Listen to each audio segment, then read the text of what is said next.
2026 football বিশ্বকাপের এমন এক দৃশ্য দেখা যাবে যা ইতিহাসের সাক্ষী হয়ে থাকবে, যেখানে বয়স যেন শুধু একটি সংখ্যা মাত্র।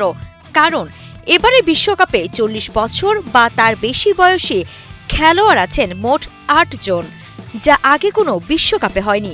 এই অভিজ্ঞ সুপারহিরোদের দলে আছেন পর্তুগালের ক্রিস্টিয়ানো রোনালদো, ক্রোয়েশিয়ার লুকা মদ্রিচ, জার্মানির ম্যানুয়েল নয়ার, মেক্সিকোর গিয়ের্মো ওচোয়া, বসনিয়া ও হার্জেগোভিনার এডেন জেকো, স্কটল্যান্ডের ক্রেগ গর্ডন, উরুগুয়ের ফার্নান্দো মুসলেরা এবং জোসিমার দিয়াজ।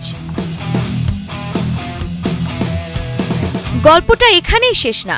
সবচেয়ে বয়স্ক খেলোয়াড় হচ্ছেন 43 বছরের ক্রেগ গর্ডন, যিনি গোলপোস্টে এখনও পাহারা দেন একদম পাহাড়ের মতো শক্ত হয়ে।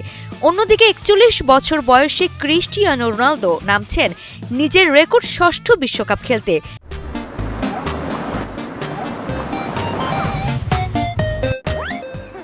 যেন শেষ নয়, নতুন এক অধ্যায় লিখতে যাচ্ছেন তিনি। এদিকে মেক্সিকোর গিয়ের্মো ওচোয়া আবারও দেখাতে আসছেন, আমি এখনো শেষ হইনি। আর ইতিহাসের পাতায় সবচেয়ে বয়স্ক খেলোয়াড়ের আসনে এখনও দখলে রেখেছেন মিশরের কিংবদন্তি গোলরক্ষক ইসাম এল হাদারি, যিনি 2018 সালে 45 বছরে 161 দিন বয়সে মাঠ কাঁপিয়েছিলেন।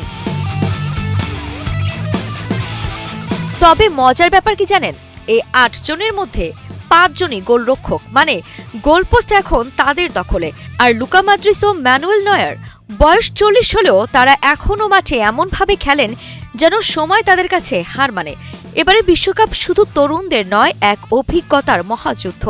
তাই তরুণদের ভিড়ে এই অভিজ্ঞ তারকারা কতটা আলো ছড়াতে পারেন সেটাই এখন দেখার অপেক্ষা।